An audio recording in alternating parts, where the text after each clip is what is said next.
Entre o final deste mês, dia 30 de outubro e 2 de novembro, ocorre em São Paulo, e isso é aberto, né?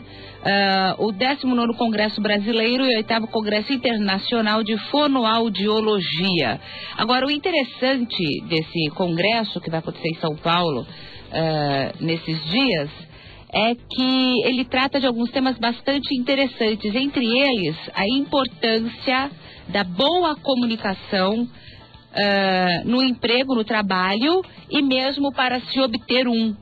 Então, tem alguns exemplos interessantes, por exemplo, pessoas muito distintas em suas atividades profissionais, um porteiro e um executivo, um presidente de uma multinacional, eles têm a mesma necessidade de se expressar adequadamente para conseguir atuar de uma forma interessante e promissora no emprego. Para falar um pouco sobre essa importância, né, na comunicação, e que é foco desse congresso, converso com a Jaci Pericinoto, ela que é fonoaudióloga e também doutora em distúrbios de comunicação humana pela Unifesp.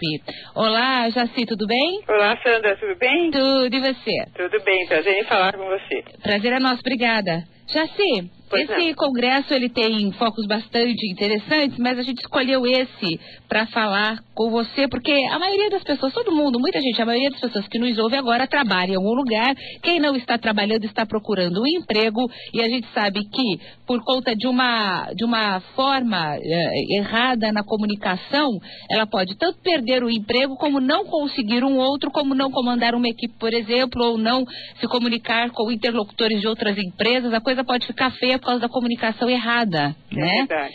Agora, como que a gente detecta isso?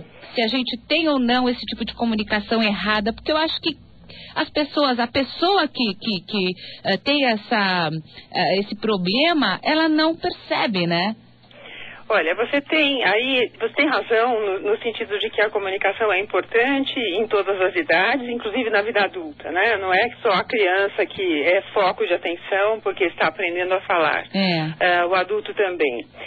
Todo dia a gente aprende alguma coisa, né, Sandra? Todos os dias. Então, nesse sentido, você pode pensar na comunicação tanto das pessoas que têm alguma dificuldade para expressar-se, mas também aquela pessoa que se expressa razoavelmente bem e quer aprimorar essa maneira de expressar, ou para atingir públicos diferentes, ou eventualmente para, de fato, expor suas ideias de uma maneira mais organizada.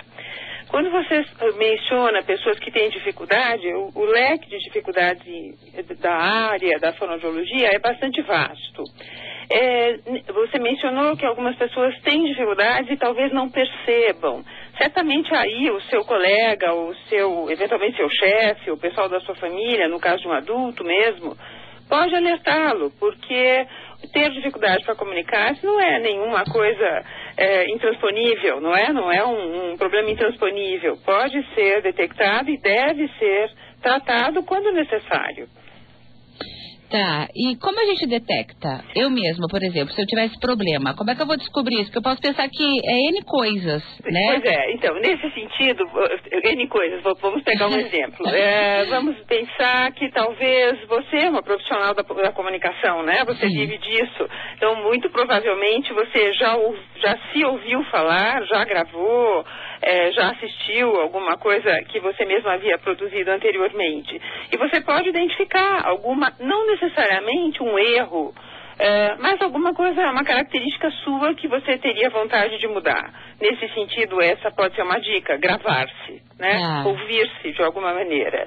E se a pessoa tiver algum tipo de dúvida, ela pode procurar um amigo, como eu mencionei, o colega, eventualmente o chefe pode orientá-lo, e deve, né? Se a comunicação de um funcionário está atrapalhando o seu rendimento de trabalho, acho que o seu superior pode orientá-lo para buscar um fonoaudiólogo e identificar dessa maneira se é da ordem da audição, se é da ordem da articulação das palavras, se é da ordem da voz, fala bastante, depois de um tempo essa voz já não tem mais a mesma qualidade, ou escreve de uma maneira inadequada. Todos esses podem ser problemas que acontecem também na vida adulta. E no caso de quem procura um emprego, como é que a comunicação pode interferir, Jaci? Com certeza. A comunicação na verdade, a meta de todos, né? Ainda é a meta desse século, não só do século passado. A comunicação é a maneira de se expressar, é a forma como o sujeito vai se apresentar para o seu futuro ou o seu pretendido chefe, não é? Então, pensar o que a gente pode orientar é pensar nos tópicos que conhece melhor, abordar esses tópicos, selecionar boas palavras, pensar na qualidade da sua voz, propriamente dito, e na articulação das palavras. Isso faz diferença, porque é a maneira como a gente se apresenta para o outro, é por meio da comunicação falada, não é? Em todas as profissões. Você mencionou uma coisa interessante, o zelador e o porteiro e mesmo grandes executivos, todos precisam mesmo da mesma habilidade, não é? A capacidade de saber ouvir e poder organizar aquilo que ouviu de uma maneira que ele próprio possa ser ouvido, explicar-se melhor, dominar o assunto. Enfim, isso faz uma diferença enorme numa entrevista de trabalho, não é? A maneira como a pessoa se posiciona. Bom, e esse congresso que vai acontecer ensina tudo isso, né? E ele é aberto, né, Jaci? Sim, com certeza. É um congresso feito por fonoaudiólogos, não é? Organizado por fonoaudiólogos, para fonoaudiólogos, mas não só para fonoaudiólogos, né? Profissionais de diversas áreas são bem-vindos e a temática, ela é bastante abrangente.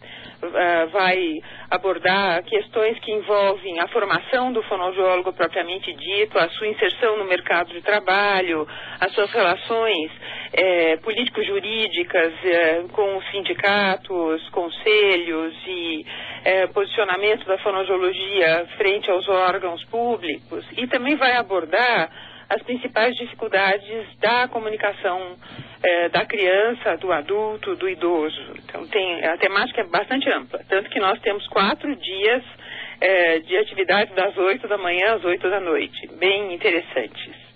Agradeço bastante a Jaci Pericinoto, ela que é fonoaudióloga, doutora em distúrbios da comunicação humana pela Unifesp. Obrigada, Jaci. Obrigada, um abraço. Sandra, e um abraço a todos.